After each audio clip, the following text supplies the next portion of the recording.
Madame Nzuzi Wambombo, Maman Nzuzi Wambombo, vous êtes une femme de grande marque de la République démocratique du Congo, mais aussi à l'international, on a parlé de vous. Alors dites-nous un peu, le 31 juillet, c'est la journée internationale de la femme africaine. Quelle lecture faites-vous de la femme africaine en général et de la femme de la RDC en particulier? Je pense qu'il y a des grandes avancées en Afrique que nous devons quand même reconnaître. J'ai essayé un peu de creuser pour voir depuis les indépendances ce que la femme africaine, ce que nous pouvons retenir de l'évolution des femmes africaines dans notre continent. Je dirais qu'il y a vraiment des avancées significatives. Et c'est ainsi que je vous donnerai l'exemple. J'ai essayé de mettre ça par écrit pour ne pas oublier certaines grandes dames. Je verrai par exemple Madame Winnie Mandela, qui s'est vraiment battue dans la lutte contre l'apartheid à côté de son mari.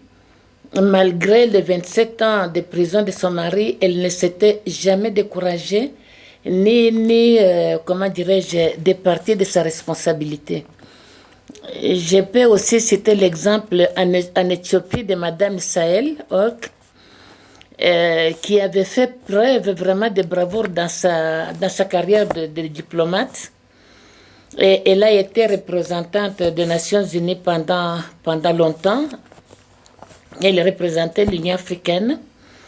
Je peux donner l'exemple de Madame Johnson, qui fut présidente de Libéria pendant des années et qui était modèle avant d'être présidente de Libéria. Elle a évolué pendant des années dans sa carrière bancaire. Elle fut élue présidente au suffrage universel le 6 janvier 2006 comme premier mandat et le 21 janvier 2018 pour son deuxième mandat. Elle était une grande économiste.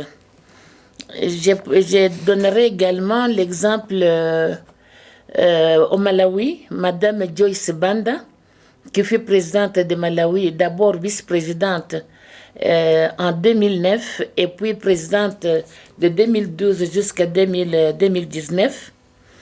Je peux relever également l'exemple de Madame Samba Panza de la République centrafricaine.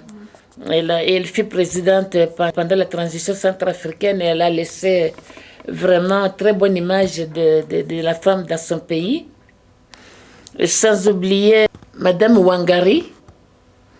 Elle symbolisait vraiment dans ce pays la lutte contre la discrimination des femmes. Elle s'était battue pour l'égalité et l'émancipation de la femme dans son pays. Et elle fut également prix Nobel le 6 mars 2009. Je parlerai de tout ce monde sans oublier la RDC. Nous avons aussi eu des grandes dames. Je donnerai l'exemple de Madame Sophie Kanza, qui fut première femme ministre des Affaires sociales. Je parlerai également de Madame Mafuta Mingi, qui est la mère d'Olivier Kamitatou, qui fut ministre de la fonction publique. Et je citerai également une certaine Maman Nzuzi Wambombo, oui, qui fut gouverneur au Bas-Congo, gouverneur au Kinshasa. Avant d'être gouverneur, elle était vice-présidente du comité central, qui est l'équivalent du vice-président de la République, et également au bureau politique. C'était à l'époque du comité central, parti-État. Comme vous le savez, les partis-États étaient dans tous les pays africains. Et c'est pour cela qu'on dit que c'est un parti-État. Toutes les autres institutions venaient après le comité central. Les présidents de l'Assemblée nationale, les premiers ministres venaient après nous en préséance. Donc je peux vraiment quand même reconnaître que l'Afrique a eu des avancées. On a eu également au Rwanda où on a eu où on a les femmes au niveau de l'Assemblée nationale, où on a eu les femmes au niveau du gouvernement. Mais je reconnais qu'il y a des affaires à faire, il y a des efforts à faire. Oui. Nous ne pouvons pas négliger le fait qu'il y a maintenant, nous trouvons les compétences dans tous les secteurs de la vie nationale. Il faudra que la femme elle-même puisse se donner cette possibilité quand elle est dans un parti politique de réclamer. On ne va pas nous faire des cadeaux. On ne va pas nous faire des cadeaux. Justement, maman, j'allais y revenir puisque vous parlez de la femme.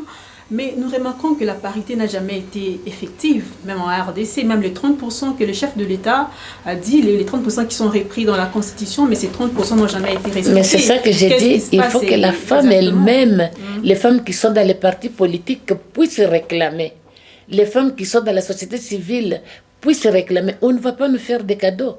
Lorsqu'il y a des réunions politiques, il faut montrer l'intérêt. La politique, on ne va pas vous obliger. Il faut montrer l'intérêt que vous aimez faire la politique. Et puis la politique, c'est une matière parlante. Il faut savoir donner votre avis sur ce qui se passe dans votre pays, sur ce qui se passe à l'international. Et ça vous impose l'obligation d'apprendre, d'étudier, d'écouter, pour être à même de donner un avis lorsqu'on est dans un point de presse. Si je n'avais pas fait cet effort, je ne peux pas me permettre d'avoir mon conseiller en communication de me souffler à côté. Non. Il faut, ce sont les... Pour se donner une carrière politique, une grande carrière politique, ça vous demande des obligations et des sacrifices à faire. Il n'y a pas longtemps, la RDC a célébré ses 60 ans d'indépendance. Est-ce que 60 ans après l'indépendance de la RDC, la femme en RDC occupe des postes de décision? Il y en a eu qui ont occupé, je ne dis pas que c'est assez, mais il y a des efforts à faire. La femme doit pouvoir réclamer. Nous avons actuellement un chef de l'État qui soutient beaucoup les femmes, mais c'est à nous à réclamer qu'on puisse aussi soutenir les femmes pour qu'on puisse retrouver les femmes au niveau international, par exemple, comme présidente de la Commission africaine. On a eu Mme Zouma qui a très bien fait cela. Pourquoi est-ce qu'on ne peut pas avoir aussi une Congolaise qui peut le faire? On a par exemple Madame la Rwandaise qui est à la francophonie. Bon, j'ai trouvé ça un peu déplacé parce qu'au Rwanda, le français n'est pas une langue officielle. Mais quand même, les autorités de ces pays ont bien joué. Et ils ont eu une femme qui est à la francophonie comme représentante. Donc, il appartient à nos chefs d'État, aux autorités congolaises, d'honorer aussi les sœurs. Nous ne voulons pas non plus être représentés par n'importe quelle femme. Mais comme nous savons qu'il y a de grandes compétences dans tous les secteurs de la vie nationale, le président Fathi nous rendrait un grand service si elle peut vraiment booster les femmes. Et j'en profite pour le féliciter parce que j'ai vu hier qu'on a nommé une femme comme présidente à la cour d'appel. Oui. La magistrature, c'est la justice qui élève un pays. Et si il a eu à confier cette grande responsabilité à une femme, je crois que nous devons le remercier et le féliciter. Je félicite également l'heureuse lui et j'espère que je lui souhaite bonne chance dans sa carrière. Nous avons, tout le monde va la regarder. Tu sais, on ne peut pas ne pas reconnaître que tous les hommes qui occupent des responsabilités, il y en a qui n'échouent pas. Mais l'échec d'une femme, ça va être chanté sur tous les plans. Donc nous avons cette double responsabilité de rester les meilleurs. Nous avons cette lourde responsabilité d'être toujours dans les... comment dirais-je, d'avoir des bonnes opinions pour que même les dirigeants puissent se dire bon, nous avons intérêt à booster les femmes. Bonjour Madame Dujambombo. Bonjour ma fille. Je t'ai dit que toi tu es madame, moi je suis maman. Si tu m'appelles maman Zouzi, c'est mieux. Je ne suis pas madame Zouzi, maman Zouzi. Bonjour Maman Dujambombo. Bonjour ma fille. Vous êtes une tête sur le maille scène politique de la RDC et l'Afrique en général célébrera le vendredi, donc demain 31 juillet, la journée internationale de la femme africaine. Quelles sont vos impressions en tant que femme africaine? Je pense que j'ai déjà donné une réponse à la première partie de ma réponse. J'apprécie beaucoup les efforts que les femmes africaines font pour être dans les sphères de décision dans leur pays. Pour que les femmes puisse, pour que l'émancipation de la femme, pour que l'évolution de la femme puisse se faire normalement, il faut que la femme, les femmes africaines fassent tout pour se retrouver dans les sphères de décision. Et là, c'est un appel que nous lançons à nos chefs d'État africains, qu'ils sachent que la femme est un élément modérateur dans la vie nationale. La femme a une grande responsabilité comme mère, comme épouse et comme collaborateur. Jusqu'ici, nous avons assisté à des grands scandales de détournement. On n'a pas eu de femmes qui ont fait les choses que nous voyons dans la presse. Ça veut dire que si ils nous honorent, ils honorent la femme, ils ne seront pas déçus. Et la plupart de nos constitutions parlent de l'égalité homme-femme, mais les femmes, nous regrettons le fait qu'en pratique, ça ne se fait pas. Nous trouvons qu'on donne plus d'importance ou de crédit aux hommes par rapport aux femmes. Or, la plupart des femmes qui ont occupé les grandes responsabilités dans notre pays, je dois dire sincèrement, elles n'ont pas démérité. On a eu également les femmes au niveau de l'Assemblée provinciale, on a eu la maman, comment elle s'appelait encore, qui était présidente de l'Assemblée de notre pays, Maman Omatuku, qui avait très bien travaillé, qui a laissé une belle image. Maman Mafuta Mingi, comme je venais de le dire, la maman de Olivier Kamitatu. On a eu maman Matankumu. On a eu maman Sophie Kanza, qui était ministre, la première femme ministre des Affaires sociales. Maintenant, nous avons une femme au Sénat, maman Manani Mabunda. À l'Assemblée nationale, pardon. Au Sénat, c'est Nanitambo Mwamba, oui. Mais elle travaille très bien. Moi, j'ai beaucoup de respect pour elle. Donc, il ne faut pas que ça reste les cas isolés. Pourquoi est-ce qu'on ne peut pas avoir une femme Premier ministre dans notre pays? Je pense qu'il y a des femmes compétentes qui peuvent bien occuper ces postes pour ne pas rester toujours donner l'image que la femme congolaise, elle n'est pas très compétente. Ok, maman. De nos jours, on constate que la tradition africaine, avec ses pesanteurs, écrase la femme. Comment expliquez-vous que dans le temps, il y avait de femmes reines, il y avait des impératrices, de chefs de guerre et tout ça? Alors, pour qu'on décrit la disparité sur le genre, est-ce que l'Afrique a progressé ou l'Afrique a régressé? Non, l'Afrique a progressé. On ne doit pas continuer à avoir des femmes vont en guerre. Et puis, ça dépend aussi des coutumes. Si ce sont des royaumes, les royaumes, je pense qu'il y a la hiérarchie et la succession est bien programmée, conformément à leurs coutumes. Dans nos pays aussi, c'est ce que j'ai dit. Ce qui donne beaucoup de problèmes aux femmes, c'est parce que beaucoup de femmes n'ont pas les moyens que les hommes ont. Pour battre la campagne, par exemple, il faut avoir le moyen. Dans notre pays, comme la RDC, c'est un pays continent. Vous voulez devenir député, il faut avoir les moyens de payer les équipes de campagne, il faut avoir les moyens de parcourir les territoires, il faut avoir le moyen d'organiser les matériels de propagande. Et on est encore au stade où les gens se demandent est-ce qu'il y a masanga, est-ce qu'il y a maputa? Non. Donc il appartient aux femmes, les femmes politiques et aux femmes qui sont dans la société civile d'enseigner la population, de savoir que l'intelligence n'est pas seulement dans la tête de ceux qui ont les moyens, ce n'est pas vrai. Il faut élire un député par rapport à son programme politique. Il faut soutenir un homme politique par rapport à sa vision, par rapport à ce qu'il promet de faire pour votre pays, et non pas par rapport à au nombre de pagnes et de casiers de bière qu'il vous apporte. Là, c'est un travail de longue haleine. Il appartient à vous, des médias, d'organiser régulièrement les plateaux et inviter les femmes qui doivent donner un avis.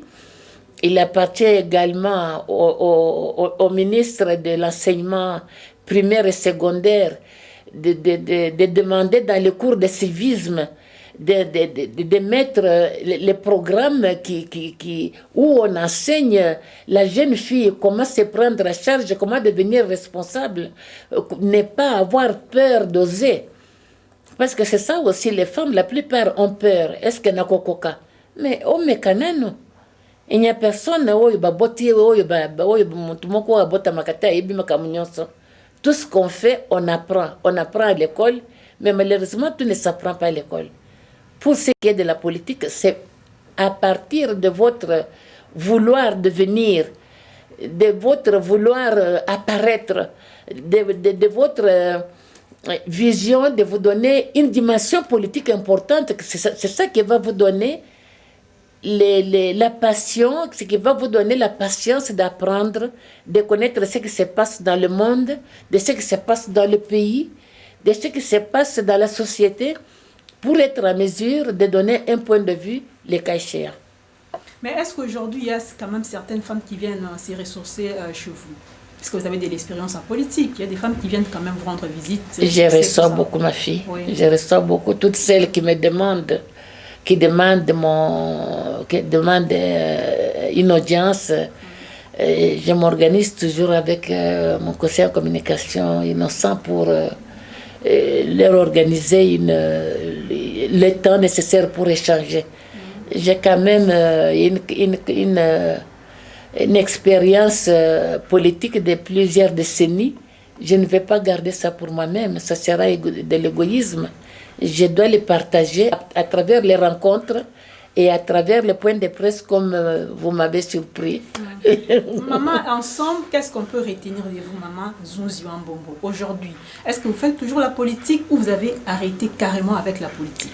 Vous savez, la politique, c'est un virus, hein? On ne l'abandonne pas. On ne l'abandonne pas. Je reste femme politique et femme d'affaires parce que pour mieux faire la politique, il faut toujours avoir un pied dans les affaires. Un peu dans les affaires, pourquoi? Parce que ça va vous donner la possibilité de rester vous-même. Ça va vous donner la possibilité de défendre votre vision, de défendre vos idées. Parce que s'il faut attendre si vous ne faites rien, attendre tout de la politique qu'on vous donne toujours, vous savez que la main qui donne est toujours au-dessus. Là où on va vous faire dire les choses que vous ne voulez pas dire, et ça, je crois que c'est un peu incompatible avec mon caractère. Ok, madame, quel conseil judicieux vous pouvez prodiguer à ces femmes congolaises? Aux femmes congolaises, j'ai dit, il ne faut pas vous détourner de la politique. La politique, c'est une carrière, c'est une matière qui vous donne la possibilité de servir votre pays, qui vous donne la possibilité de servir la nation, qui vous donne la possibilité d'organiser la vie sociale. Regardez par exemple ici à Kinshasa, je dois dire que les 3/4 des ménages sont tenus par les femmes. Mais il faut qu'il y ait des femmes politiques qui élèvent le ton pour pouvoir parler pour ces femmes, pour pouvoir encourager ces femmes qui font les efforts terribles pour maintenir comment dirais-je, le niveau de leur famille, pour faire étudier les enfants. La plupart des hommes n'ont pas de métier. Aujourd'hui, avoir une femme qui est débrouillarde, qui est courageuse, c'est une chance exceptionnelle. Et aux femmes, je dirais, nous devons aussi aider nos maris, aider nos frères à nous aider. Lorsque vous associez votre mari à ce que vous faites, vous êtes, si vous êtes, comment dirais-je, sincère avec lui, lui montrer lui montrer vos revenus, ce que votre métier travail, ça va donner à l'homme la volonté de vous aider dans ce que vous faites. Ayebike ote kaka. Amoni que parfois ote kite pour okende ko soma marchandise. Mais ce qui mobile ayebike wala kisaka makamunyo sonenge busalaka. Umona kulobana yote yo kenda na zando pesa ngai salanga lisa biloko ni olingi di koteka na kenda ko sombela yo. Donc nous avons une grande responsabilité d'être sincères dans nos foyers, d'être sincères vis-à-vis de nos maris, pour avoir la possibilité d'élever nos enfants, d'éduquer nos enfants dans les meilleures conditions. Merci madame d'avoir répondu à la préoccupation. Toi, tu aimes beaucoup m'appeler madame. Hein? Merci maman. Merci maman d'avoir répondu en tout cas à la préoccupation de notre chaîne. Merci ma fille. C'est moi qui vous remercie. Moi aussi, je vous remercie, maman, d'avoir répondu à notre invitation. C'était un plaisir partagé, ma fille. Merci.